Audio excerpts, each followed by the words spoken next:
ياما المغرب الدنيا. يعني ايه المغرب الدنيا؟ يعني ياما ما كانتش حتتين رقاق اللي انت عاملاهم وحته فرخه اللي انت عاملاها. فرخه يعني مش قصه انت كل مش ده عامله لنا سيزر مش يعني عايز ياما. تقول حاجه يا سيزر؟ مش عامله لنا ديك رومي. سيزر مش عايز تقول حاجه حبيبي؟ سيزر هيبوظ لك الرقايه اللي انت عاملاها ومش هيفطرنا يعني النهارده. كده كمان مش هناكل منك انت وسيزر. كمان لا اله الا الله محمد رسول الله يا عم. لا اله هاتي بق تمر يا ستة، مش هناكل هنقعد خد نشرب يا حاجه. كده مش تمر. هات يا عم هات الرقايه دي وخد انت الجايه. هات الرقايه دي، خد انت الجايه. ادي الواد رقاقته. خد يا عم. دي حاجته. هو اللي بياخدها منك. طب ما اخد انا دي وانت خد الجايه.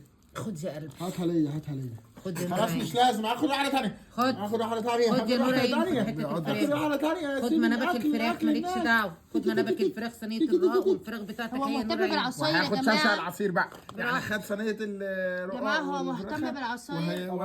سيزر حسن بلف لي سيزر كده، هاتولي هنا كده.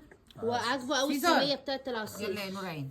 اكلك ملوش اهو. دعوه، مش عايز اكل، هو عايز أكلك أهو. عصير. فراخ. بص الفراخ بسم الله اللهم بارك. مش عايز، هو عايز عصير. حاجه بسيطه كده يا سيزر وعلى قد الايد وفي كل خد يا بيت. سيزر فرخه طبق. مشويه وصينيه سيزر رقاق كوبايه وشوية